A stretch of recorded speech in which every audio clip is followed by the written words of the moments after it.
Gloire à Dieu. Que Dieu soit loué. Ce soir, nous sentons la grâce de Dieu. Nous sentons l'amour divin, l'amour manifesté dans la personne de Jésus-Christ. On se réjouit. C'est une joie véritable.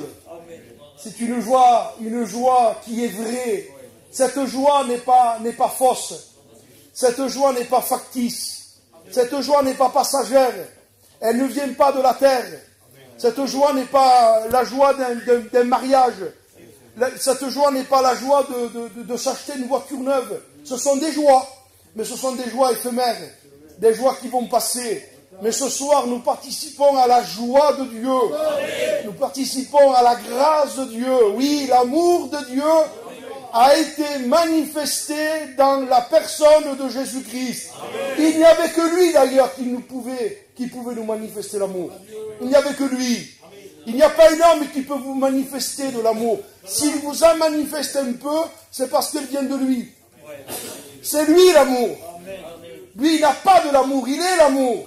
Cet amour qui veut changer ta vie. Je sais qu'il y a des jeunes ce soir, tu es en train de regarder l'auditoire et de regarder, je dis Seigneur, que cette réunion ne soit pas la réunion que nous on voudrait faire. Vous savez, le programme que nous on voudrait faire. On ne peut pas enfermer Dieu et l'Esprit de Dieu dans ce que nous voulons. Non, ce n'est pas nous à conduire l'Esprit, ce n'est pas nous à conduire Dieu. Vous savez qu'on peut conduire les choses, hein? Nous, on ne se rend pas compte parfois, mais il faut que Dieu fasse comme nous on veut. Hein? C'est comme ça. Il faut que Dieu fasse comme nous on veut. Il faut que la réunion, bien sûr, il y a un ordre dans les choses. Dieu est un Dieu d'ordre. Il n'est pas un Dieu de désordre. C'est tout à fait normal. Nous faisons les choses avec sagesse. Mais je veux dire par là qu'une réunion, c'est Dieu qui prend le contrôle de la réunion. Et ce soir, je pense qu'à travers les témoignages, il y a déjà une direction pour ceux encore qui sont peut-être indécis. Vous voyez, indécis. Indécis, c'est oui, je ne dis pas non, je ne dis pas oui, je ne sais pas. Alors peut-être certains sont venus, on entend un bruit depuis quelques jours, que Arles, il y a beaucoup de monde. On a entendu le bruit aussi, à Cavaillon, il y a beaucoup de monde qui vient.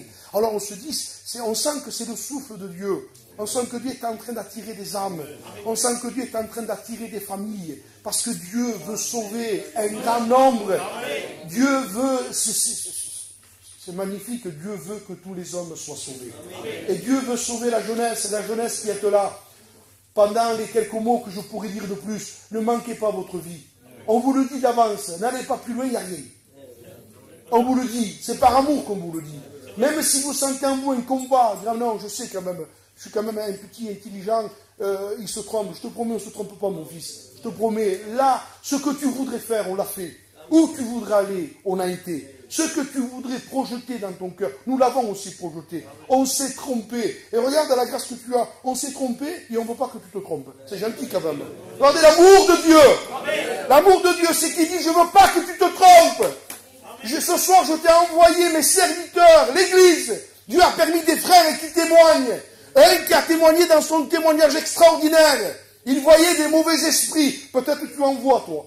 Moi, je n'en vois pas. Mais peut-être que tu les ressens. Tu as peur. Le soir, tu t'endors, tu as peur. Tu as une boule qui te vient à l'estomac. Tu sens l'angoisse qui te saisit. Tu ne sais pas pourquoi tu es vide, malheureux, angoissé. Mais c'est parce que tout simplement tu vis sans Dieu. Tout simplement.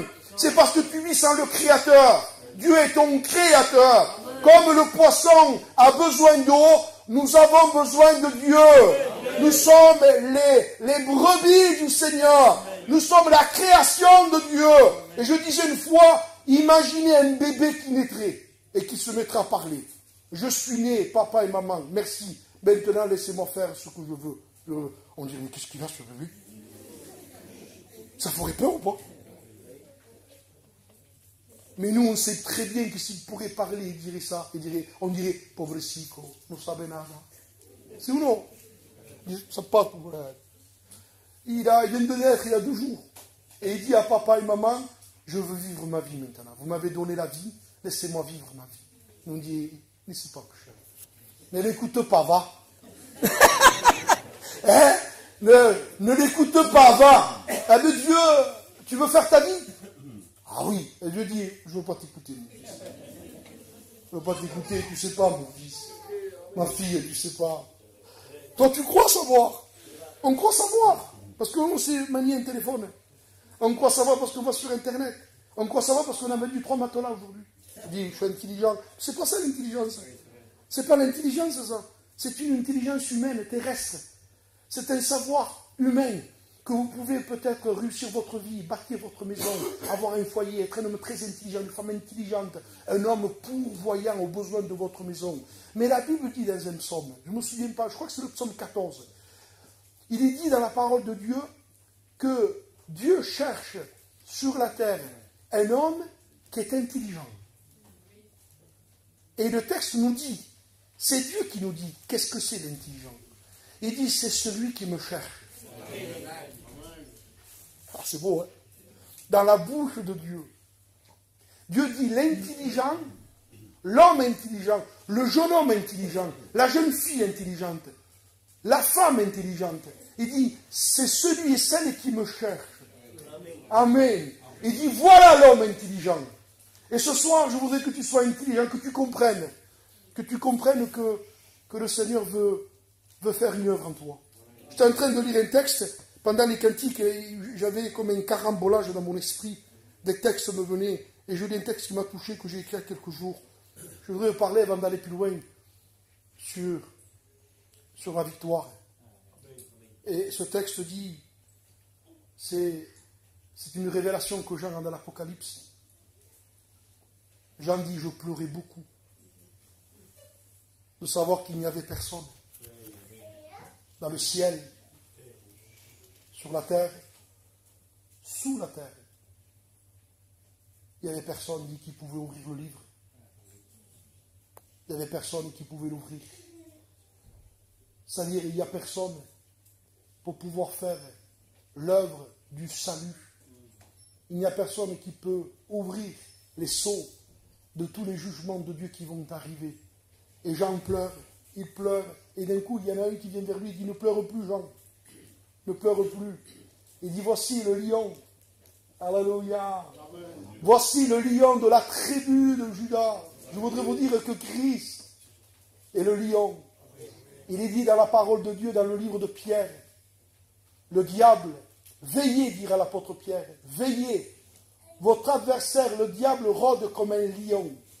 Et je voudrais dire ce que disait un jour un enseignant de l'école biblique. C'est un lion sans dents. Le diable est un lion sans dents. Mais Christ est le lion de la tribu de Judas.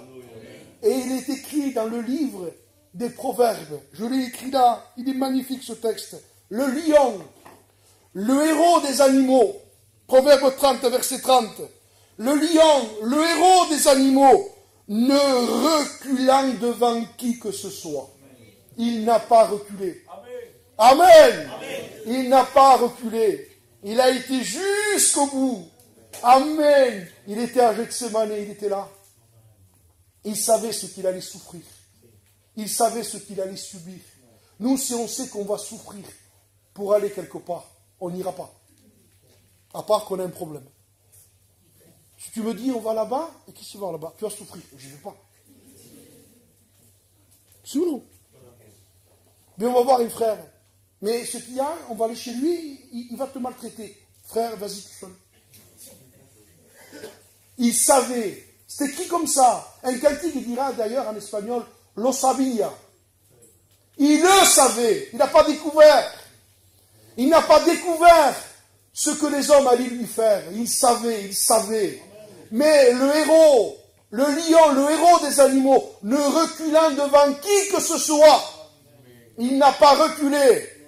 Et quand les 400 hommes sont arrivés, les 400 Romains, armés d'épées, de bâtons, avec une colère, avec toute la puissance des ténèbres qui étaient dans leur cœur, pour détruire le Saint des Saints, pour détruire le Fils de Dieu, ils sont arrivés.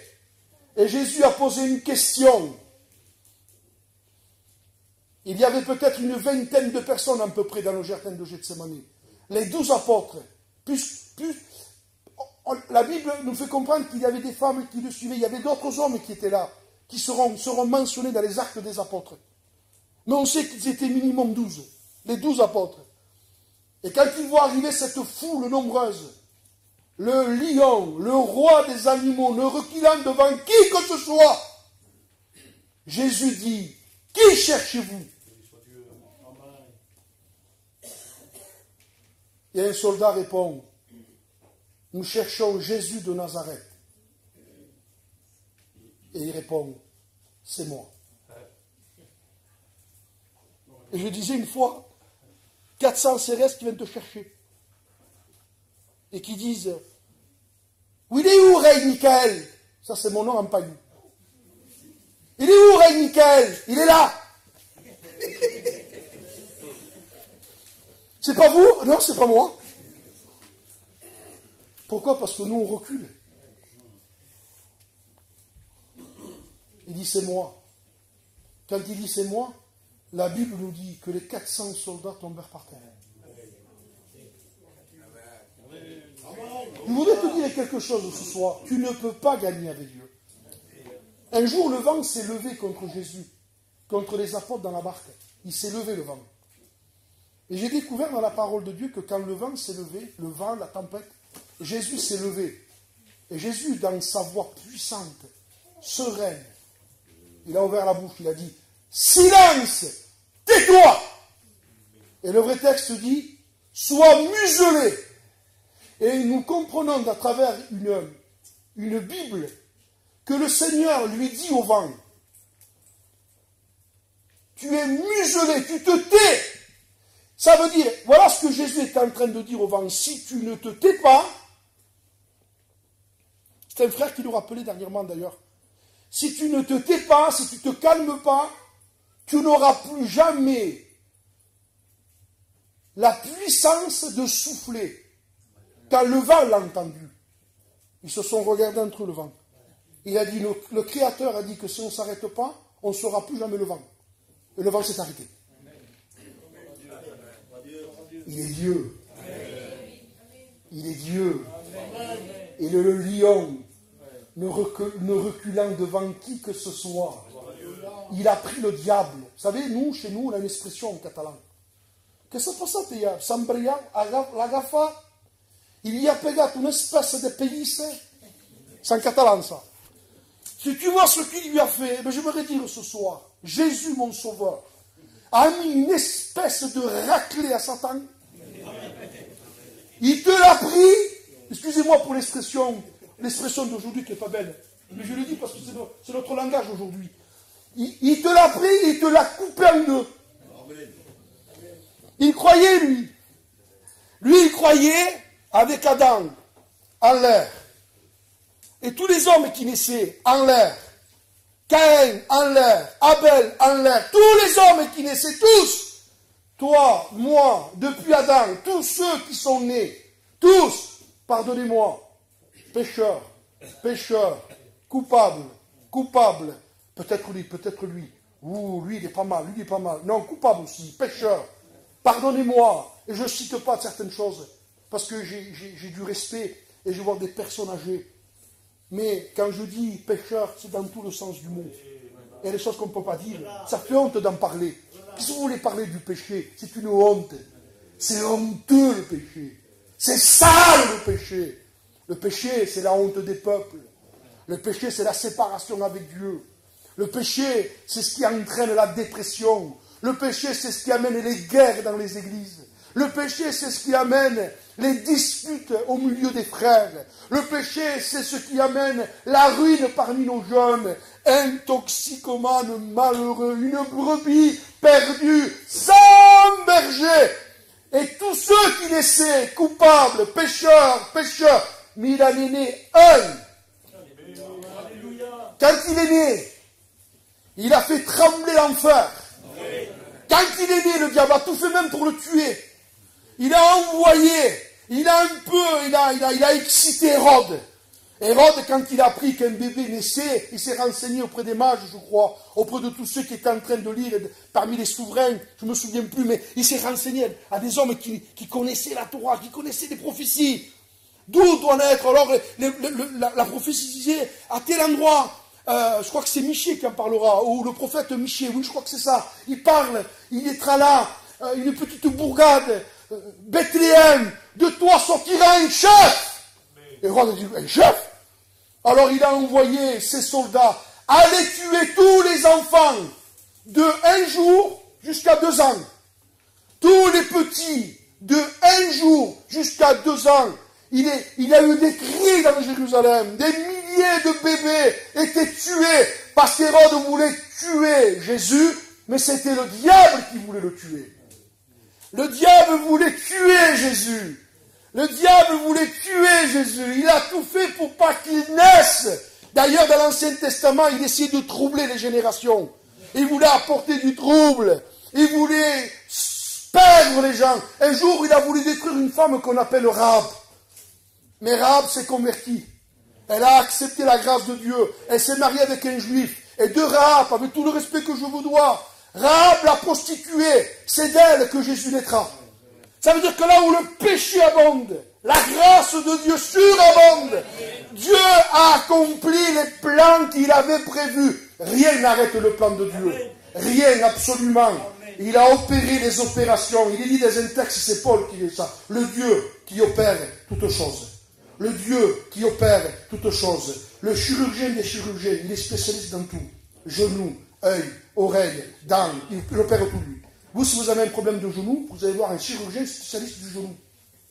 Il ne peut pas tout faire. Si vous avez un problème, par exemple, à la main, il faut que vous allez voir un spécialiste chirurgien de la main. Jésus était spécialiste dans tous les domaines. Dans tous les domaines. Et sa spécialité, c'est pardonner les péchés. C'est sa spécialité. D'ailleurs, Nicodème poussera ce qui? Tu es un docteur venu de Dieu. Le véritable docteur. Et les docteurs, faites attention. Hein. Ils savent qui. Il y a des docteurs qui ne savent rien. Mais celui-là, c'est le docteur venu de Dieu. Le véritable docteur. Tout diagnostic qu'il fait, c'est 100%. Tout ce qu'il dit, c'est vrai. Et quand il donne le diagnostic, vous savez ce qu'il dit? Voilà ce que vous avez, telle maladie. Alors toi, tu as testé, mais après il te dit, écoute, il y a solution, je vais t'opérer. Je vais changer ton cœur. Il dit dans le livre d'Ézéchiel, j'arracherai de votre corps. J'arracherai de votre corps. J'arracherai de votre corps ce cœur de pierre et je mettrai en vous un cœur de chair. Et je ferai en sorte que vous suiviez mes lois. Les frères, ce soir, c'est un culte. Il mérite d'être aimé. Il mérite d'être glorifié. Il mérite d'être honoré. Il mérite qu'on lui donne tout notre amour. Tout notre amour. Pas un peu, hein. Pas avec des réserves. Non, non. Sans réserve. Prends tout mon amour. Je veux te servir avec mon cœur, mon esprit. Mais surtout, Seigneur, que je veux prouver au monde que mon cœur te sert, que mon esprit te sert. Je veux te le prouver par la conduite de mon corps. Je veux te servir. Et l'apôtre Paul dit, votre corps et votre esprit appartiennent à Dieu. Et Paul dira, vous ne vous appartenez plus à vous-même. C'est-à-dire que quand on a été racheté, on ne s'appartient plus. Si demain tu me vends ta voiture, je te la paye, barre la carte grise, je t'ai payé, tu as encaissé le chèque de banque, tu reviens dans une semaine, tu peux me la prêter pour aller au séminaire, excuse-moi mon frère, elle est plus à toi. Mais je ne peux pas y aller, va voir quelqu'un d'autre. Pourquoi c'est ma voiture? Elle est à moi. Avant, elle était à toi, mais maintenant, elle est à moi. Je l'ai payée. Il a payé notre vie. Et on ne peut plus faire ce qu'on veut. On ne peut pas prendre notre corps comme toi. Tu ne voudrais pas, toi, si la voiture que je t'ai vendue, moi, et que tu vas payer, tu ne voudrais pas que je vienne chez toi? Bonjour, Christophe. Ouais, tu me donnes le clé de ta voiture, s'il te plaît? Mais mon frère, pourquoi? Ouais, ben, c'était la mienne, mon frère. Mais mon frère, je te l'ai payé, il est à moi maintenant. Tu veux que je te le prouve? Regarde la carte grise. Il y a plus ton nom là, mon frère. C'est plus ton nom dessus. La carte grise est à moi, c'est mon nom. Il n'y a pas mon nom, mon nom. Il y a mon nom là, mon nom. Il y a mon nom là, frère. Toi, tu habites Tarascon, il n'y a plus Tarascon, il y a Carayon. C'est plus à toi, mon frère. Vous comprenez, notre vie n'est plus à nous. Elle ne nous appartient plus. C'est pour ça, mon permettez de vous dire, il y a de la misère. C'est pour ça qu'il y a de la misère dans les églises. Il y a la misère dans la vie des chrétiens. Il y a la misère dans la vie des prédicateurs. Pourquoi? Parce qu'ils se servent. Ils se servent. J'étais en train de prier ce matin.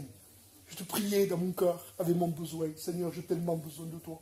Et le Seigneur me dit dans mon cœur, mon fils, ce que j'aime de toi. Parce qu'il a eu plein de choses de moi. Mais il m'a fait du bien. J'ai dit, Seigneur, je ne veux pas te chercher que quand je prêche. Si tu verrais que je te chercherai à peine un peu plus parce que je prêche, permets plus que je prêche. C'est entre moi et Dieu, ça. C'est un secret entre moi et Dieu. Mais je vous le fais découvrir ce soir. Si tu me vois prêcher un peu plus appliqué, je vais m'appliquer un peu plus parce que je prêche ce soir. Je vais m'appliquer un peu plus. Et mon fils, tu restes un mois sans prêcheur, qu'est-ce qui va se passer? Vous me comprenez? Ça veut dire que la prédication, comme disait l'autre fois un frère, la prédication peut être un cache-misère. Par exemple, je lui dis, je prends mes frères que je suis livré, il est au fond. Compère, ouais, demain vous allez témoigner. Hein. Ah ouais? Alors il est angoissé, je vais prier. Mais c'est la misère, ça, mes frères. Mais c'est parce que tu vas témoigner qu'il faut prier. Même si tu ne témoignes pas demain, il faut que tu pries. Parce que tu n'as pas une vie de prière, tu vas pécher. J'aimais ce que disait le serviteur de Dieu David. Il a dit, pendant qu'il y a eu une réunion, mais mardi j'ai fait la réunion, et après il a pris la place. J'ai aimé ce qu'il a dit. Et il a pris un texte de la Bible, je ne me souviens pas où c'est écrit. Il disait, si quelqu'un il doit faire le bien, à peu près comme ça, et qu'il ne le fait pas, il commet un péché. D'accord? C'est ça, c'est comme ça. Je ne me souviens pas si c'est Paul, peu importe. Si quelqu'un peut faire un bien, et qu'il ne le fait pas, il pêche. Et quand il a dit, lui, il m'a apporté une lumière. Et il disait, frère, si vous ne faites pas le bien, vous allez faire le mal. Ben oui. Donc ça veut dire, si on ne cherche pas Dieu, qu'on ne fait pas le bien, on pêche. Nous, on croit que le mal, c'est le mal qu'on va faire. Mais le mal n'est que le fruit de ne pas avoir fait le bien. Le mal n'est que le fruit de ne pas avoir fait le bien. Il faut chercher le maître. Et nous vivons le temps où je citais ce texte hier soir en faisant la réunion. Craignez qu'il ne vous trouve endormi. Et je voudrais avec mes mots, si on pourrait se réveiller ensemble, parce que la trompette va sonner. Au son de la trompette, on connaît les textes par cœur sous les bouts des doigts. Paul dit en un instant, à la voix de l'archange, les morts en Christ vont ressusciter. On le sait que Jésus vient. Il est dit que le 14 mai, le pape veut une seule religion. Ça y est, on est cuit. C'est-à-dire, je vais vous expliquer ce qui va se passer. Il va envoyer des commissaires dans le monde. Les églises vont fermer. Pourquoi? Nous vivons un temps particulier. Si on ne met pas de l'huile de côté, comment vous allez tenir dans la persécution? Comment vous allez tenir quand on va vouloir vous faire du mal? On va vous empêcher de vous réunir, on va fermer nos églises. Ça arrive à grands pas. Le 14 mai, il veut une seule religion dans le monde. Il est inspiré par le diable. Il est en train de préparer la venue de l'Antichrist. Vous avez vu ce que fait Trump? Il faut qu'on se serve. Normalement, on n'aurait pas besoin de se servir des événements dans le monde pour pouvoir dire aux chrétiens, il faut être prêt. Hein. Avec la Bible, ça suffit. Il faut prendre les événements aussi. Il est parti. Il est en train de parler du traité de paix. Ça, c'est pas fait. Les 28 en Europe, ils sont 28. Ils n'ont pas voulu. Ils n'ont pas voulu. Ils se sont opposés à lui. Mais lui, il a dit, ce que mes prédécesseurs ont dit, parler de paix, reconstruction du temple, eux ne l'ont pas fait. Mais moi, je vous le promets, je l'ai dit et je le ferai. Pourquoi? Parce que le Seigneur est en train de se servir des méchants pour accomplir ses plans. Il se sert des méchants pour accomplir les prophéties. C'est pour ça que Paul, rempli de l'Esprit, il dira dans une épître, il dit, les frères, il dit, c'est l'heure. C'est l'heure. Tout à l'heure, j'étais à la maison, le respect que je vous dois, et le téléphone a sonné. Je l'attends, coucouti. Et ils ne me l'ont pas dit comme ça. C'est l'heure. J'entends, tu sais que le culte est à 8 heures. Oui, je le sais. C'est l'heure. Imaginez, moi, non, dans le temps. Et j'arrive là à 10 heures. Mais tout le monde est parti. Pourquoi? Parce qu'on n'est pas dans l'heure. Et Paul, rempli de Dieu, il dit, c'est l'heure. C'est l'amour qui nous pousse à ça. Il dit, c'est l'heure. C'est l'heure d'acheter des terrains. C'est l'heure de bâtir.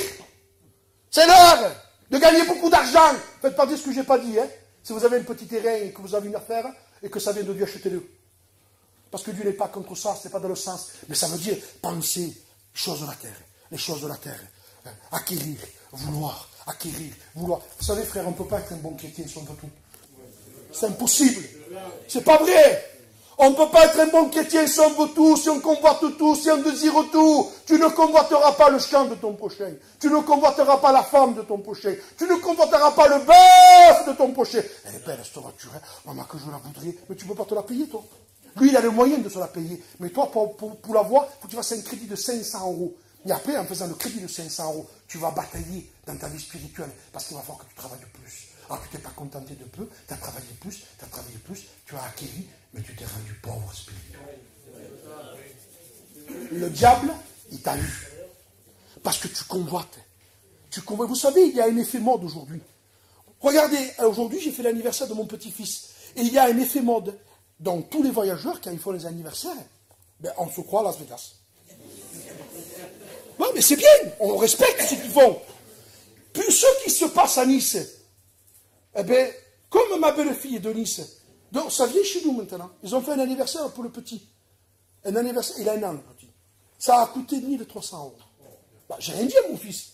Mais je me disais, bah, il est revenu il y a une semaine, donc je n'ai pas pu le décourager, puisqu'il était un inconverti il y a 1 mois, 2 mois. Mais lui, il a préparé ça pendant 3-4 mois. S'il aurait été chrétien, là, ça y est, il est revenu à Dieu, je suis heureux. Il a pris sa décision. Mais s'il aurait été un homme de Dieu, j'ai mon fils, tu ne trouves pas que c'est de l'argent gaspillé pour rien, papa?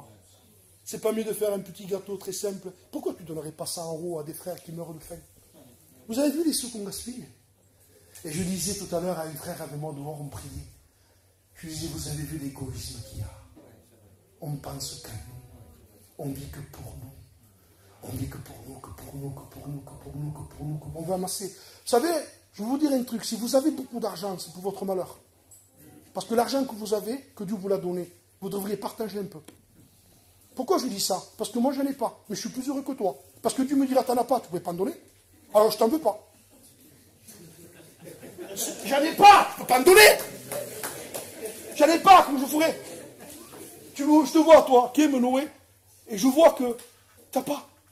Mon frère, je ne peux pas, mon frère. Comment vous savez que je ne les ai pas? J'ai pas d'argent, je vis le jour. Mais maintenant, j'en ai plein. Et je vois que tu n'as pas de sous pour manger. Dieu pourvoira, mon frère. Ça fait rire, hein? Ça fait rire ou pas? Mais comment se présenter à vous? Donc c'est pour ça que l'apôtre, je crois que c'est Jacques qui dit ça, il dit votre argent, il est pourri. Parce qu'il est pourri l'argent, il est dans les comptes et ça ne sert à personne. Alors, astuce gitane, mais pas à moi, j'ai des enfants. Mais tes enfants, ils n'ont pas besoin de 200 000 €. On n'a pas dit. Moi, je dis, mes frères, parce que les frères, je veux d'équilibrer. Je ne sais pas pourquoi je pars comme ça. Mais on n'est pas là pour donner notre argent aux jeunes. C'est pas ça que je parle, moi. Je ne parle pas de donner notre argent aux gens. On est intelligent, on a un foyer, on a des enfants. Mais je dis par là, avoir de la miséricorde. Un peu de miséricorde. Mon frère, il est dans la misère. Et moi, j'ai un peu. Alors, il est dans la misère et moi, j'ai une corde. Je vais lui donner, ça fait miséricorde. Un peu, un petit peu. On ne t'a pas dit de donner. Moi, quand j'ai eu un peu d'argent, et bien de temps en temps, ça m'arrivait des fois. Et je l'ai fait plus d'une fois. Dieu le sait que c'est vrai. Et je ne l'ai pas assez fait. Et j'en demande pardon à Dieu. Et je me fouillais de temps en temps. Et je disais, je donnais à une soeur, je donnais à un frère. Une fois, un frère n'avait pas. Et moi, j'avais un peu. Et il n'avait pas. Je me suis fouillé. Je le dis maintenant parce que c'est passé, parce que j'en ai plus un. Et c'est des choses que je parle, j'aime pas parler de ça. Mais je me suis fouillé, j'avais des capacités. Je me suis fouillé, il était dans la misère. J'ai compté. Moi, j'avais, je ne sais pas combien. Je lui ai donné 500 €, j'y prends les. Je te les donne. Il s'est mis à pleurer comme un bébé. Un enfant, vous savez ce que c'est un enfant? Il dit, mon frère, j'en ai, moi. Ils sont sur les comptes. Ils pourrissent sur les comptes. Prends-toi ça. Ça t'aidera un peu. Alors après, on parle. Alors, j'ai rien contre, mais mon frère, que Dieu nous aide, mes frères. On arrive à la fin. Jésus revient? Amen. Oui, alors donne-les. Parce que c'est l'État qui va les prendre. Vous me comprenez? Je ne mets pas d'équilibre dans tout ce que je dis. Vous n'allez pas me juger. Mais je n'ai pas là d'avoir de l'amour pour nos frères. Amen. Amen. Regardez l'apôtre Paul, le niveau qu'il avait. Il dit, si quelqu'un travaille et qui gagne, oui. Il dit, si celui qui travaille, il faut qu'il puisse avoir besoin de celui qui n'a pas. On est en dessous, nous. Jésus revient, mes frères. Et où est notre cœur? Où est notre application? Où est notre esprit? Quel projet nous avons? Jésus revient. Jésus revient. C'est vrai ou pas? Alors je dois être détaché de tout. Je dois m'attacher à lui. Amen. Craignez qu'il ne vous trouve endormi à son arrivée soudaine. Qu'est-ce que c'est dormir? Ça veut dire que ce n'est pas être spirituel. Quand Marc dit, craignez qu'il ne vous trouve endormi à son arrivée soudaine, c'est ne pas être spirituel. On a besoin de rentrer dans la présence de Dieu. Et c'est dans la présence de Dieu qu'on comprend les choses. Quand on rentre dans la présence de Dieu, on comprend l'œuvre de Dieu. Écoutez bien, je vais vous parler de la présence de Dieu, ce qu'elle produit. Un jour, il y avait Jésus et les 12 apôtres. Ils sont dans la présence de Christ, présence de Dieu formidable. Il est dit que pendant le souper, ce n'est pas la Sainte Seine, hein, parce qu'à la Sainte Seine, Judas n'a pas participé. Mais pendant le souper, pendant le moment de chaleur fraternelle avec Jésus, avec les apôtres, à un moment donné, le Seigneur va poser une question, il va mettre le froid au milieu de la réunion. Il dit, quelqu'un de vous me livrera. Le froid est venu dans la réunion. Quelqu'un de vous me livrera. Alors, ils se sont regardés, et le texte dit, dans Jean, ils se disent les uns aux autres, qui c'est? Qui c'est? C'est moi. Parce que quand Jésus dit quelque chose, on sait qu'il ne se trompe pas. C'est moi, je te dis, si toi tu me dis Noé, bon, toi, demain tu vas tomber. Ah, c'est Dieu qui te... Je crois que c'est Dieu qui me l'a dit. Et demain je ne tombe pas, je t'ai trompé. Parce qu'on est que des hommes. On se trompe, mais pas Jésus. Quand Jésus dit, quelqu'un va me trahir, lui, il ne se trompe pas. C'est lui le prophète des prophètes. Alors, ils sont pris d'angoisse, ils disent, c'est moi, c'est toi. Ils sont pas bien, ils sont là. Et à un moment donné, il y a le repas, et il y en a un qui est particulier, le disciple que Jésus aimait. C'est l'amour de Dieu, c'est l'amour d'approbation. C'est l'amour d'approbation, c'est l'amour d'onction. Et cet homme est près de Jésus, il est près de son cœur. Il entend les battements du cœur. Il entend. Il est là. Les autres sont là, ils sont aussi avec Jésus, hein, parce que tout le monde est des chrétiens. Hein. Mais tout le monde est très loin. Et lui, il est là. Et Pierre de loin. Comme, vous voyez, Pierre, il est loin, Pierre. Il est loin. Il est actif. Il est réactif. Il est intelligent. Mais il est loin. Il n'entend pas ça. Il ne peut pas l'entendre, ça. Il est loin. Alors, comme il est loin, Jésus dit, l'un de vous me livrera. Pierre de loin. Jean, ouais, demande-lui qui c'est, toi. Et vous avez remarqué que ce sont les hommes qui sont près de Dieu que vous vous sentez le mieux pour aller voir. Quand vous dites à un frère, frère, tu prieras toi pour moi, parce que vous savez qu'il est près de Dieu. Quand je sais que quelqu'un n'est pas près de Dieu, moi.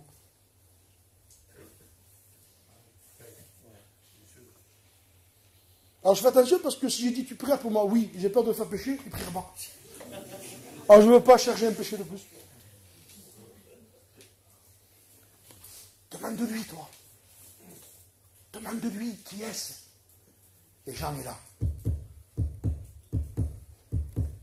Il lève sa tête et dit, Seigneur, à l'oreille, qui est-ce? Regardez, quand on n'a pas de communion, on ne comprend rien. Quand on n'est pas un homme de l'esprit, un homme d'onction, et qu'on n'a que de la connaissance, on ne comprend pas les choses de Dieu. Écoutez bien. Et Jésus dit à l'oreille de Jean, c'est celui à qui je donnerai le morceau trempé. Jésus prend le morceau de pain, il le trempe. Et en Israël, on sait tous, vous allez le savoir, moi je l'ai appris aussi, que quand on allait chez un juif et qu'on trempait le morceau de pain pendant le repas, c'était le signe d'honorer la personne. Un exemple, nous on l'a fait autrement. De même, moi, je vais chez moi, il y a Noé, il y a Silipon, Christophe et Jonathan. Je vais honorer tous mes frères. Mais en particulier, je vais honorer Silipon, parce que c'est le plus vieux. Vous me comprenez? Je vais honorer mes frères. Mais je vais donner la place à lui. Mets-toi là, Silipon. Mais moi, quand quelqu'un vient manger chez moi, ma place au milieu, je la donne à un frère ancien. Mets-toi là, mon frère, je me mets à côté de toi. Vous voyez?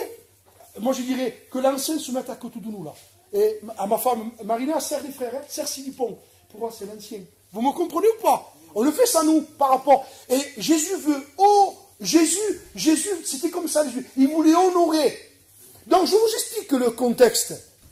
C'est celui à qui je donnerai le morceau trempé dans la communion avec Jésus. Trempé le morceau. Il se tourne et il dit, tiens, Judas, les autres qui n'ont pas entendu dans la communion la voix de l'Esprit, tu t'en rends compte? Il lui fait honneur. Non simplement il est le trésorier, mais je pense qu'il va devenir le leader, lui. Quel homme de Dieu. Ils sont obligés de penser ça. Puisque en Israël, quand tu trempes le morceau et que tu le donnes, c'est signe d'honorer. Donc tu es obligé de comprendre ça. Mais l'autre qui est à côté, qui a entendu la voix de l'Esprit, il sait qu'il ne lui donne pas le morceau de pain parce qu'il veut l'honorer. Il est en train de dévoiler qui le traîne. Ce sont les gens qui sont remplis de Dieu qui comprennent les choses. Ce sont les gens qui cherchent Dieu qui comprennent les choses. Un homme dans la parole de Dieu, il s'appelle le roi Asa. Il a eu de la réussite pendant des années. Son royaume a été prospère. Vous lirez ça dans 2 Chroniques, chapitre 14. Il appliqua, il cherche Dieu. Il n'arrête pas, il cherche Dieu. Problème, il cherche Dieu. Il fait que chercher Dieu. Problème, il cherche Dieu, cherche Dieu. À un moment donné, 1 million de soldats viennent combattre sa vie et son armée. 1 million de personnes, ça fait beaucoup. Hein? 1 million. Vous savez ce que dit le texte? Il invoqua l'Éternel. Et il dit, nos yeux sont sur toi. Seigneur, tu viens à l'aide, tu viens en aide aux faibles comme aux forts. Seigneur, nous nous appuyons sur toi. Ça veut dire, comme un enfant, je m'appuie sur mon Père. Un homme qui prie, c'est un homme humble. Un homme qui ne cherche pas Dieu, c'est un orgueilleux. C'est à l'envers aujourd'hui. Il prie beaucoup, mais il a de l'orgueil. Hein. C'est à l'envers aujourd'hui. Et celui qui ne prie pas, mon frère, je ne prie pas beaucoup, parce que moi je suis un petit chrétien. Non, tu es orgueilleux, mon frère. Parce que quand on est humble, on cherche Dieu. Pourquoi on cherche Dieu? Parce qu'on dépend de lui. Et il faut apprendre à dépendre de lui. En toute chose, il faut dépendre de Dieu. En toute chose, j'avais aimé ce témoignage d'une petite fille, parce que c'est ce que Dieu veut pour nous. Il nous a sauvés pour vivre avec lui. Il nous a sauvés pour nous avoir avec lui. Pourquoi vous avez des enfants? Vous voulez des enfants pour les avoir avec vous. Faites des enfants pour les donner vous. Eh bien Dieu, quand il t'a sauvé, tu es devenu son fils, ouais, pour que tu sois avec lui. Il faut qu'on soit avec lui. Tu dis, mais faut que je sois avec lui, moi je vais à la réunion. C'est pas ça. Il veut qu'on soit dans sa présence. Il veut qu'on le cherche. C'est le seul moyen pour s'en sortir. C'est le seul moyen pour ne pas s'égarer. C'est le seul moyen pour ne pas prendre nos pensées pour les pensées de Dieu. C'est le seul moyen pour ne pas tomber dans le piège de l'orgueil.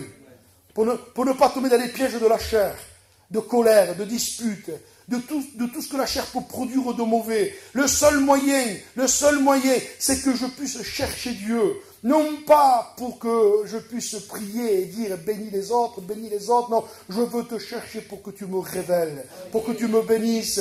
Je veux cuire ma vie. L'autre fois je disais, nous sommes un bout de chair, un bout de viande, et ne mangez jamais un bout de viande crue. Faites-la cuire. Et le seul moyen pour manger avec le respect que je vous dois, pardonnez-moi, le seul moyen pour que les gens écoute ma vie spirituelle, pour que je puisse dégager une odeur. Ça sent bon, ça mijote. Il faut être cuit.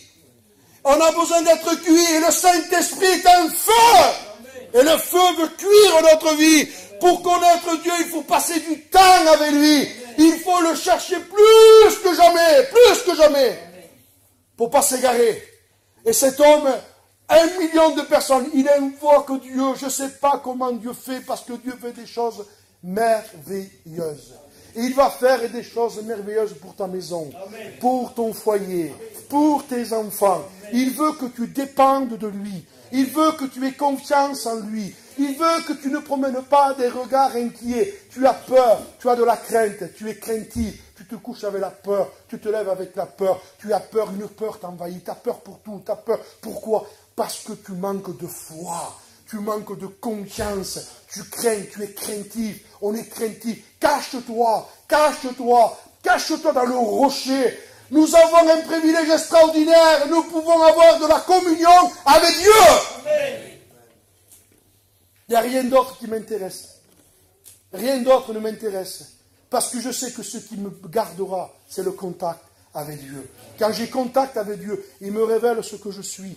Il me révèle mon esprit. Il me révèle mon cœur. Il me révèle mes ténèbres. Il me révèle ma méchanceté. Il me révèle mon égoïsme. La communion avec Dieu, c'est pas pour dire je te loue, je te glorifie, je te bénis, gloire à Dieu, va là-bas, reviens, bénis un tel. Non, c'est pas ça la communion avec Dieu. Non, ça, c'est être profiteur. La communion avec Dieu, c'est se mettre devant Dieu. Seigneur, j'ai besoin de toi. Que ta main divine soit sur moi. Que l'onction soit sur moi. Je veux être comme Jean, Seigneur. Je veux que tu puisses me dire, c'est lui. Et les autres, ils croyaient comprendre. Ah, il va être un leader. C'est pour ça qu'on met aujourd'hui des candidats, des ministères. On met des gens dans le ministère parce qu'on n'attend pas Dieu. Alors on se trompe. Il est trésorier. Il va devenir le leader du groupe. Et c'était le traître de l'Église. L'autre le savait. L'autre, il savait.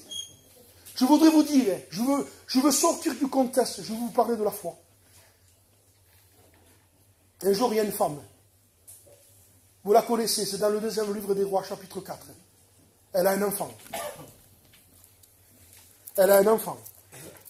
Le prophète Élisée, vous connaissez l'histoire, je coupe court. Le prophète Élisée, elle reçoit l'homme de Dieu, elle fait une maison pour lui, elle est appliquée pour lui. Et à un moment donné, elle dit, qu'est-ce que je pourrais faire pour elle? Et Géasi dit, elle n'a pas d'enfant, Seigneur. Elle m'a dit, je vais la bénir. L'année prochaine, tu auras un enfant. Bénédiction de Dieu, bénis un enfant. C'est une femme de Dieu. Les années passent. Vous lisez ça, 2e livre des Rois, chapitre 8. D'un coup, une famine tombe. Et le prophète Élisée va voir cette femme. Il dit, écoute-moi, je t'annonce une parole de Dieu pour toi. Quitte tout de suite ta ville, ta maison. Prends ta famille et va-t'en. Il y a une famine qui va tomber, elle va durer 7 ans. Cette femme, elle s'accroche à la parole de Dieu, à la foi. Elle n'a pas la foi que pour recevoir. Elle a eu la foi pour recevoir un enfant, mais elle a la foi pour obéir. La vraie foi obéit. Amen. Elle ne discute pas. Elle ne dit pas, elle aurait pu dire, il faut que je parte de ma ville maintenant, de ma maison, de mon confort, que je quitte tout. Mais elle a cru à la parole de Dieu. Écoutez bien, j'ai écrit quelque chose qui est merveilleux. Je voudrais vous le donner. Avec Dieu, on ne perd rien, on gagne tout. Amen. On ne perd rien. Elle part, Noé. Ça dure 7 ans. Quand elle part, elle laisse sa maison. Elle laisse son champ. Elle laisse le produit du champ pendant 7 ans. Elle perd tout. Elle part. Elle est dans l'obéissance. Elle a foi en Dieu. 7 ans après, elle revient. Elle va trouver le roi. Et elle dit au roi, je viens te voir. Parce que quand je suis parti, qu'il y avait la famine, j'ai perdu ma maison. J'ai perdu mon champ. Et entre-temps, Dieu permet que Géasi, qui est un lépreux, est en train de dire au roi, le roi dit, dis-moi tout ce que Élisée a fait. Explique-moi les miracles d'Élisée. Je sors, mais je reviens. Hein. On peut prêcher et être un lépreux. On peut raconter les histoires de la Bible et les histoires des gens et être un lépreux. Géasi est en train d'expliquer les histoires d'Élisée. Et quand je dis ça, je dis, comment il raconte les histoires d'Élisée? Mais parce que lui, il n'a rien à raconter. C'est un lépreux. Chapitre 8, chapitre 5. La lèpre de Naaman s'attachera à toi. Il explique les histoires. Et pendant qu'il explique l'histoire, il dit, mais au roi, justement c'est elle, il dit, la femme qui vient. C'est elle dont je t'ai dit les miracles, dont le fils dont Élisée a fait revivre. Il dit, c'est elle. Le roi se lève, il dit, écoutez-moi, vous allez lui rendre la maison. Vous allez lui rendre le terrain. Et en plus, ce qu'a rapporté le terrain pendant 7 ans, ouais, vous lui donnerez tout. Cette femme du Seigneur, c'est pas possible. Oui, avec moi, tout est possible. Amen. Tu ne perdras rien, ma soeur. Tout ce que tu vas donner à Dieu, tu vas le récupérer. Un jour, Jimmy disait ça, il est parti dans la gloire. J'avais aimé ça aux études. Il disait, tout ce que vous garderez pour vous dans la poche, quand vous allez vouloir le prendre, ça sera pourri. Mais quand ce que vous prenez dans votre poche, vous le donnez à Dieu, et Dieu vous le retrouverez. Amen. Et tu vas retrouver, ma soeur, mon frère, les foyers qui sont ici. Je sais que le diable fait du mal à l'œuvre, il fait du mal aux chrétiens, mais je t'en supplie ce soir, sors d'une espèce d'incrédulité qui voudrait t'empêcher, te bloquer d'avancer. Avance. Et confiance. Amen. Regarde le ciel. Ce matin, je prêchais, je disais, Joseph, dans la citerne, quand il faisait ça, c'était que du fer. Une citerne en fer. Voilà, le fer. Du fer. Que du fer, que du négatif, que du négatif, que du négatif, du négatif. Et peut-être, je disais, une voix lui a parlé. Joseph, oui, mon fils, regarde en haut. Et là, il voyait le ciel. Il voyait les étoiles. Et une voix lui disait, t'inquiète pas, mon fils, je vais te sortir de là. Tu sortiras de là. Tu sortiras de là. Parce que moi, je suis Dieu. Je t'ai donné des songes. Tu vas être le prince d'Égypte. Je vais te bénir. Je vais faire de toi un homme de Dieu. Mais tu es dans ma main. J'ai besoin que tu acceptes que je te travaille. Il a accepté. Au bout d'un moment, il est sorti de la citerne. Vous connaissez l'école de Joseph. Vous connaissez le travail de l'école de Dieu dans sa vie. Qu'est-ce qu'il est devenu? Ce que Dieu a dit. Ce que Dieu dit, il le fait. Ce que Dieu dit, il le fait. Et Dieu a dit qu'il te bénirait. Dieu a dit qu'il te bénira. Écoute bien ça. Dieu dit qu'il va te bénir. Parce que le diable dit non, tu ne peux pas être béni toi. Moi je te dis que Dieu veut te bénir. Il veut te bénir. Mais il faut que tu t'humilies. Il faut que tu t'abaisses. Il faut que tu sois humble. Il faut être humble. Il faut être humble. Tout à l'heure on s'exhortait avec les frères. Je vais bientôt finir. Hein. On s'exhortait avec les frères. Et j'ai remarqué quelque chose dans la méditation cette semaine. Il est parlé 2 fois du diable. Dans le livre de Jacques et de Pierre. Pierre dit, le diable qui rôde comme un lion. D'accord? Les versets plus haut, de quoi il est parlé? D'orgueil. Jacques, soumettez-vous à Dieu, résistez au diable, et il fuira loin de vous. Qu'est-ce qu'il dit plus haut? Dieu résiste à l'orgueilleux, il fait grâce aux hommes. Ça veut dire là où il y a l'orgueil, il y a le diable. Là où il y a l'orgueil, il y a le diable. Et quand il y a l'orgueil, il y a les ténèbres. Vous avez remarqué, quand vous savez ce que dit la Bible? Comment dit l'expression? Attendez, je l'ai là. Ça m'échappe, peut-être je l'ai. Ah, je l'ai là. Si l'orgueil te pousse à des actes de folie. L'orgueil qui est au fond du cœur. Je ne vais pas vous faire rire. Ce matin, j'ai dit quelque chose, et les frères, ils ont rigolé. Vous avez vu qu'on est gentil? Un jour, j'étais jeune, je regardais un fioton. Il n'y avait pas plus gentil que lui. Mais quand on le grattait qu'on le faisait du mal, il se transformait en homme vert. Hulk. Il n'y avait pas plus grave. Vous savez quoi? Il était brave, ne sois pas loin. Il est gentil. Mais dis que tu faisais du mal. Les yeux verts se transformaient. Et je disais ce matin, des fois dans nos églises, il y a des Hulk. Ne leur fais pas du mal. Hein. La chemise se déchire. Et ils veulent te déchirer à toi.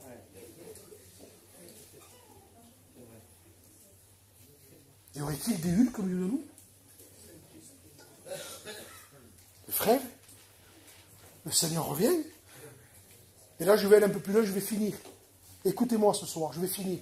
Le Seigneur vient chercher une église pure, frère. Amen. Et l'autre fois, j'ai dit à Perpignan en prêchant, je l'ai dit comme ça, j'ai eu le privilège, ça a été le mien, de me marier avec ma femme. Ne le dites pas, hein. C'est la femme la plus spirituelle de toutes. C'est la femme la plus belle du monde. Elle a toutes les qualités. Ne lui dites pas, parce qu'elle n'a pas l'habitude que je fais des hommages. Des honneurs. Elle est extraordinaire.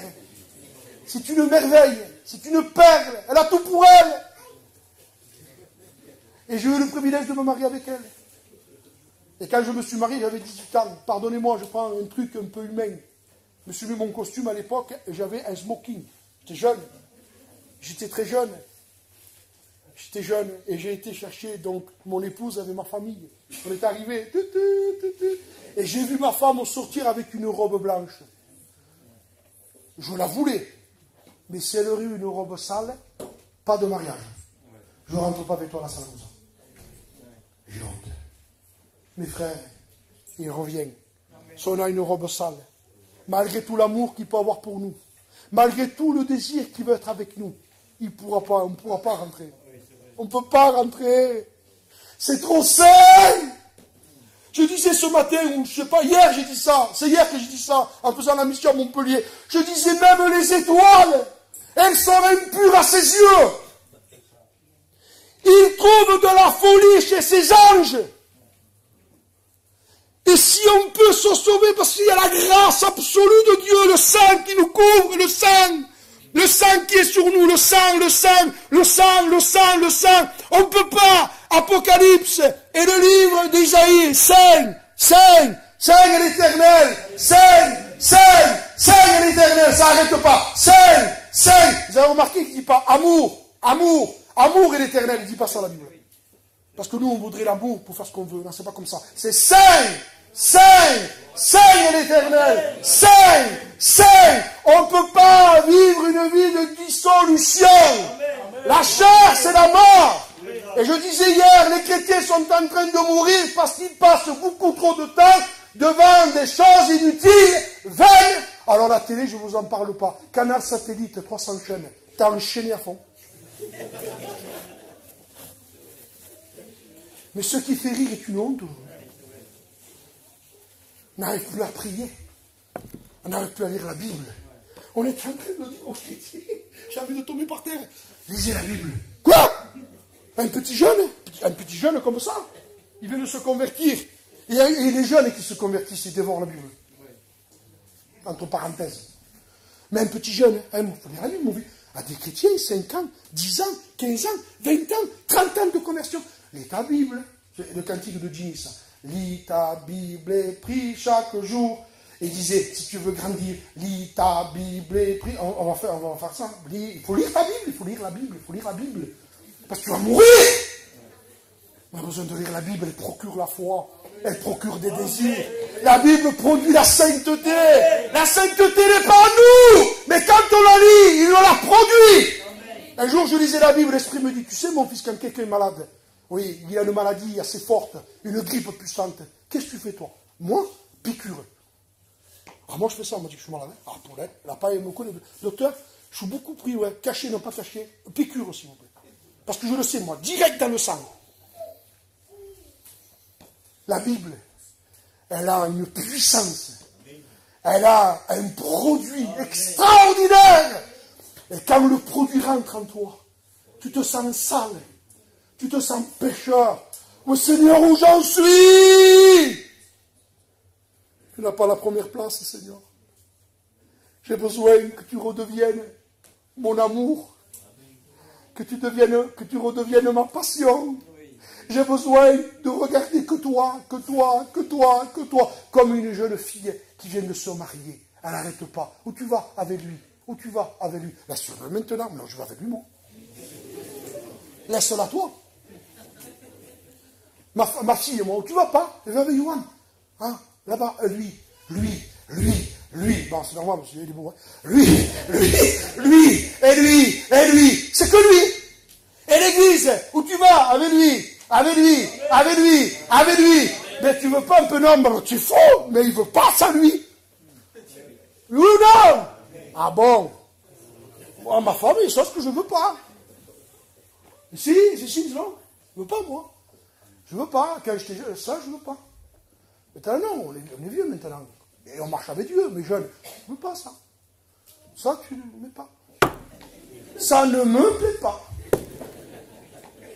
Je ne veux pas que tu parles avec lui. Pourquoi? M'aggrave pas de quelqu'un. J'aime pas. Et elle, comme elle veut que moi, lui, qu'est-ce qu'elle fait? Elle m'écoute. Vous écoutez Jésus? Pas trop, hein? Alors, c'est pas lui, alors. Lui.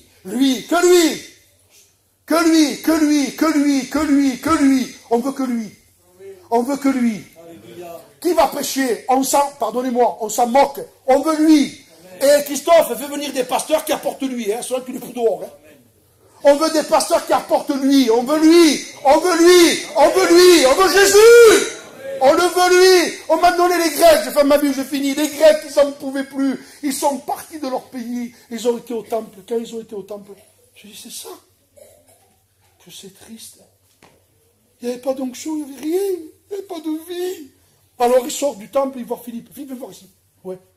Écoute-moi, Philippe. On voudrait voir Jésus, t'as compris? Le tabernacle. Écoute-moi, mon frère, va en Israël, va prêcher là-bas aux Juifs, le tabernacle. Laisse-nous tranquille avec ça. Tabernacle.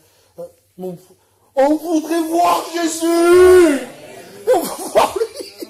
On veut Jésus dans nos réunions. Je veux Jésus chez moi. J'ai un oncle qui est païen. Un jour, il est venu chez moi. Il mange avec moi, je rends grâce. Il me regarde. Je dis, qu'est-ce qu'il y a, tonton? Je te vois pas bien. Mais tonton, qu'est-ce qu'il y a là? Mais tonton, je ressens quelque chose de particulier. C'est un païen, hein? En Moulin Joseph. Qui est tonton? Tonton, que t'es que je te casse? Il regarde mes enfants assis. Ils étaient 4-5 ans avec le torchon. Tonton, qu'est-ce que c'est, ce petit? Mais il n'y a rien, tonton, qu'est-ce qu'il y a? Mais tonton, c'est comme ça. Mais tonton, il y a Dieu chez toi. Tonton, il est là. Il m'a marqué quand il m'a dit ça. On ne fait pas attention, nous. Quand on vit pour lui, on ne trompe pas les gens. Les gens savent quand on a reçu. Je suis triste, mes frères, je voudrais pleurer. Vous me permettez de finir? Je vais finir avec quelque chose de très important, mes frères. Je vous demande de le comprendre, ce que je veux dire. Je voudrais vous lire Apocalypse, chapitre 3. Et j'ai écrit quelque chose, c'est la conclusion du message. Écoutez ça, mes frères. J'ai écrit ça, c'est la conclusion. Je m'adresse à tout le monde, à moi-même. Je pose une question, je te la pose. Je l'ai écrit là pendant les cantiques. Ah, j'étais à côté de Noé. J'ai écrit, est-ce que tu veux savoir?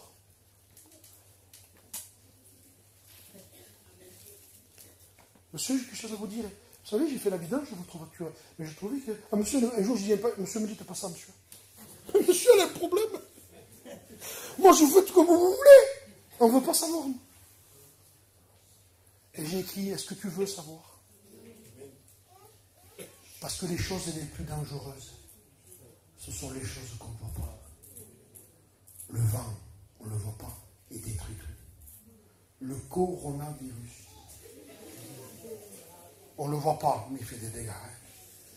Ce qu'on ne voit pas est dangereux. Et on ne voit pas notre cœur.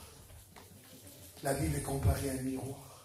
Et si vous allez dans la Bible, si vous avez une petite communion, une petite vie de Bible, petite, et vous allez de temps en temps au miroir, vous ne le verrez pas. Et les gens qui te voient dehors, mais t'as pas vu comment t'es habillé? Oui, j'ai pas fait attention. Mais tu te vois pas, t'as pas de miroir alors. Mais regarde-toi. Est-ce que tu veux savoir? Et il y a un texte, c'est la conclusion. Écoutez ce texte. Parce que tu ne sais pas. C'est la chose la plus terrible, Noé. De se penser qu'on a. Et on n'a rien. Se penser que Jésus est là. Et il n'y est pas. Vous savez, ce que je suis en train de lire, c'est la dernière église, c'est Laodicée. Vous savez que Laodicée, dans des textes hébreux, on a appris dans la Bible que c'est le peuple qui gère. Vous n'êtes pas un peuple qui veut gérer, vous. Vous ne voulez pas gérer les pasteurs. Vous n'êtes pas l'église de Laodicée. Il ne faut pas que les pasteurs fassent comme vous voulez. Vous n'êtes pas cette église, hein? Non, frère. Alors je voudrais dire aux frères et aux sœurs, surtout aux frères, et je le dis un peu partout quand des fois j'ai l'occasion de le dire, un chrétien, il s'occupe de sa maison, de sa femme, point. Et l'église, mais l'église a des pasteurs, mon frère, on n'a pas besoin de toi. Il y a des pasteurs là. Il y a lui, l'ancien, il y a Noé. Mais on ne veut pas trop, nous, lui. Eh bien, tu seras obligé de partir, toi. Tu ne me crois pas? Devant Dieu que je le dis. Comme un oui soit oui. Il n'y a pas un serviteur de Dieu ici qui s'en ira. Il ne me convient pas. Il me dit quelque chose qui ne me va pas. Mais parce que tu fais des choses qu'il ne faut pas. Alors je disais l'autre fois, qu'est-ce qui est mieux, ce que je dis ou ce que tu fais? Manico, mon ancien, disait ça. Tu fais mal de le dire. Et il lui dit, toi, tu fais mal de le faire.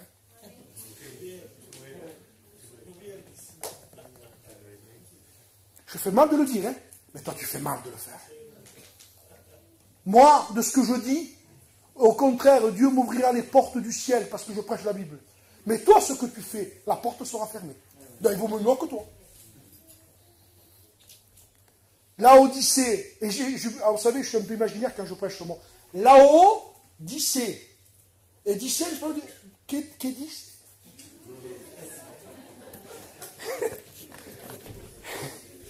Qu'est dit? Laodicée, eh bien, elle dit qu'elle est là-haut. Mais Dieu dit elle est en bas.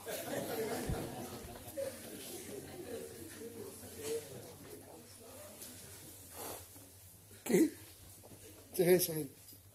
Je finis, hein. Parce que tu ne sais pas.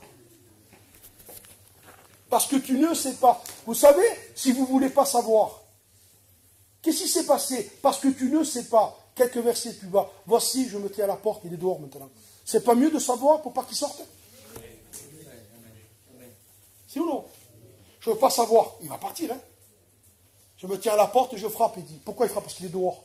Alors Seigneur, ne pars pas, dis-nous. On veut savoir. Tu ne sais pas, il dit. Tu ne sais pas. Tu ne sais pas. Terrible, on ne sait pas. On ne sait pas, on ne sait pas. Tu ne sais pas, mon frère, tu ne sais pas. Parce que tu n'es pas devant nous. Et il dit, tu ne sais pas que tu es malheureux. Tu es pauvre. Tu es misérable. Tu es aveugle. Tu es nu. Tu n'as pas d'onction. J'ai aimé ce que disait un prédicateur, tu as une onction malade.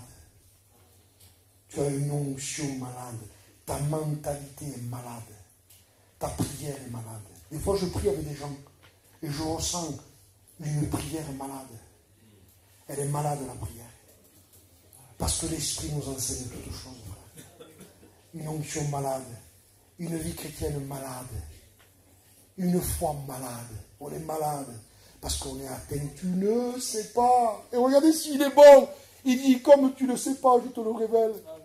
Et là, il dit quelque chose qui est béni, mais qui est attristant. C'est son église. C'est son fils. C'est sa fille. Il est obligé de dire, je te conseille. Moi, mon fils, je le conseille. Mais quand je vois qu'il ne m'écoute pas, bon, maintenant, tu t'arrêtes petit. Je te dis que tu fais ça, tu te tais, t'as compris? L'autre fois, il y a 3-4 mois, j'ai mis une. Il a 23 ans.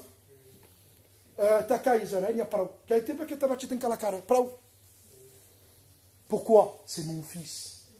Mais quand on ne peut plus le faire, alors je ne peux plus te donner un ordre. C'est triste quand il ne peut plus nous donner des ordres. Alors je te conseille. Je te conseille d'acheter de moi. Je te conseille de rentrer en toi-même, de te repentir. Je te conseille d'éteindre un peu. Éteins là. Elle porte le trouble. Ouvre ta Bible. Regardez, c'est beau. Regardez, c'est beau. La chose la plus belle du monde d'un chrétien, le matin. Au jour que je ne fais plus ça, ah, Père Céleste. Ah, que c'est beau. Comme un bébé. Un bébé, vous avez un bébé qui a né, le lait, il veut le lait, lui. Il veut du lait, il veut que ça. Il veut que pleurer, biberon, du lait. Pierre dit, désirez le lait spirituel. Mais frère, je ne sens pas ce désir. Parce que peut-être tu n'es pas né. Je finis, mes frères. Si tu es un baptisé qui ne lit pas la Bible, j'en suis convaincu que tu n'es pas né de Dieu. Un bébé qui naît et qui ne demande pas du lait, il est malade. Il faut qu'on le mette en couveuse, qu'on le branche. Qu'est-ce qu'il a, docteur? Il ne se nourrit pas.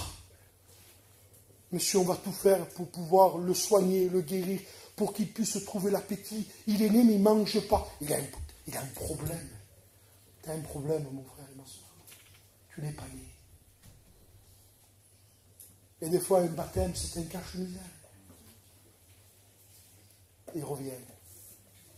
Seigneur, je veux savoir, éclaire-moi.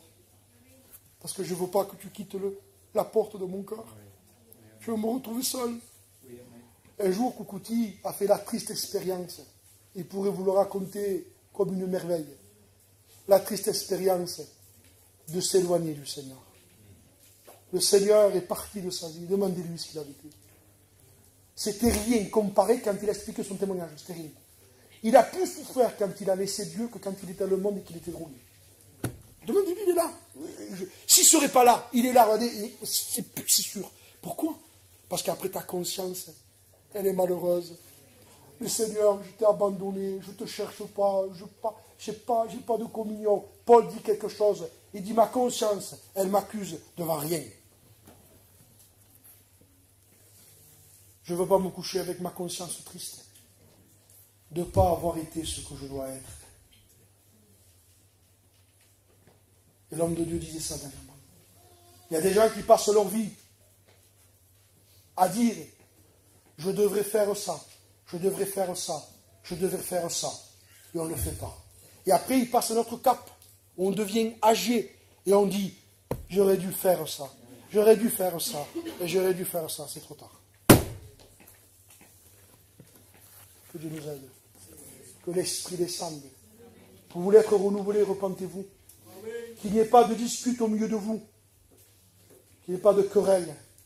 Si tu sens que mon frère, arrête-toi, va trouver ton frère et demande-lui pardon. Au contraire, tu demandes de l'humilité. Ouais, frère, je veux être humble. Eh bien, je te donne une occasion pour t'humilier. Va voir ton frère et demande-lui pardon.